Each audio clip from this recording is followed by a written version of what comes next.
Lina of the FTC has done all she can to stop the Microsoft Activision Blizzard merger. In addition to that, she have even went after Twitter. It seems like she's going after only US-based companies. Why is Lina only attacking US-based companies? Doing that, she have gotten the attention of the Senate and of the government. Let's look on and see how they are grilling her about why she's abusing her power for the interests of a foreign company. House Judiciary Committee Chairman Jim Jordan has subpoenaed the chairwoman of the Federal Trade Commission for documents related to the agency's recent actions against Twitter. House Republicans have accused the FTC of harassing Twitter in the wake of its acquisition by Elon Musk. They're demanding the identities of the journalists with whom the agency was engaging and all communications relating to Musk. Continue that tradition. Is it appropriate for you, the head of the FTC, to lobby foreign agencies to block transactions when U.S. companies are purchasing other companies overseas, especially when these reviews are happening without the oversight of the U.S. federal court? Congressman, we make our own independent judgments with regards to our own enforcement authorities. We have some information sharing agreements in place with other jurisdictions, but as it concerns our enforcement actions, we use our independent judgment and look at the facts as applied, look at the law as applied to the facts before us. Well, these policies are problematic, and I think what it's going to do is hurt U.S. companies from operating in Europe, from consolidating operations, and it will be to the benefit of Chinese companies, such as Alibaba, could enter European markets when Amazon or companies like that are kicked out. So, Chair Khan, will you assure me the FTC will not urge Europe, the UK, China, or other foreign jurisdictions to block transactions or encourage those jurisdictions to extract any remedies for competition from U.S. companies? Congressman, again, we make our own independent assessments with regards to how the U.S. law applies to the facts before us. We have some information sharing agreements in place, but every jurisdiction makes its own determinations using its independent judgment. So you're not cooperating with the Europeans on blocking U.S. companies operating in Europe through the DMA or the CMA with regard to the UK? Again, we have information sharing agreements in place, but each jurisdiction has to follow the laws of that country, and that's what each country. With the encouragement of the U.S. or the disapproval of the U.S.? Again, there are many examples in which these jurisdictions are coming to different examples. I think it's good government for us to be sharing information and cooperating to get to consistent outcomes where possible. And again, these types of international processes have been in place at the FTC for a long time. We have a stellar Office of International Affairs that is widely respected around the world, in part because of the leadership that we have been able to show both on the antitrust front as well as consumer protection. Thank you, and I look forward to you delivering that letter. Thank you. Gentleman yields back. With the European Union's implementation of the deeply problematic DMA, I ask unanimous consent to enter that in the record. Yes, without objection. So we cannot allow foreign jurisdictions to harm U.S. companies under the guise of competition policy. But in an interview you gave back in 2021, you stated, "I think it's no doubt the U.S. has been behind the curve, especially with regards to the European Commission."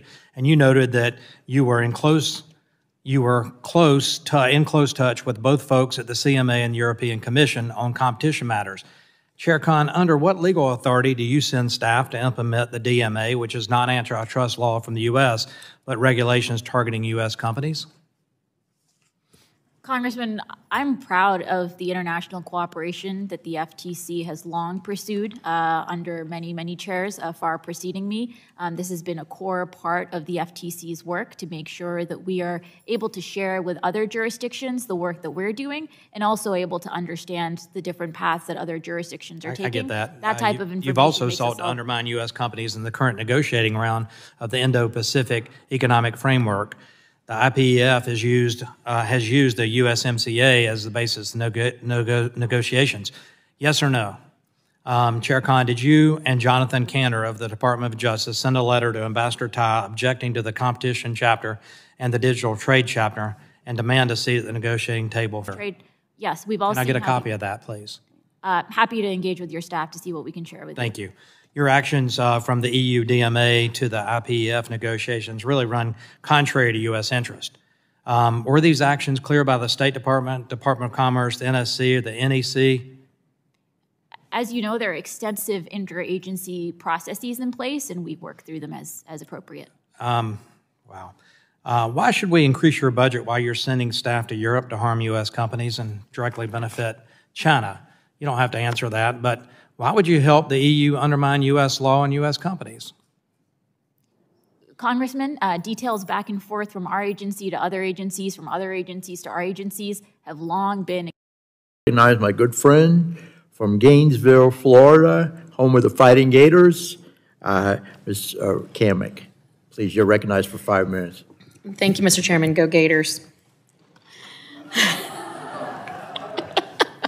All right.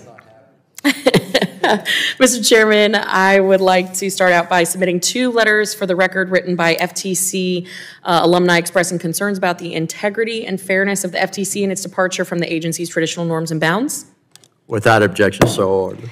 Thank you. As I mentioned, these letters are both signed by prominent former officials of the FTC, and I would say that when FTC alumni are questioning the direction and integrity of the FTC, I certainly think that we here in Congress should as well. I would also like the record to reflect that neither of these letters have been responded to by you or your office. Additionally, Mr. Chairman, I'd like to submit the August 1st, 2022 FTC Inspector General's report titled Audit of the Federal Trade Commission's Unpaid Consultant and Expert Programs for the record. Without objection, so ordered. Thank you, Mr. Chairman. Chair Khan, according to the Inspector General's report, you expanded the agency's use of unpaid consultants and experts, correct? We made use of government authorities that allow us to bring on experts, yes. How many consultants were added to the FTC after your confirmation?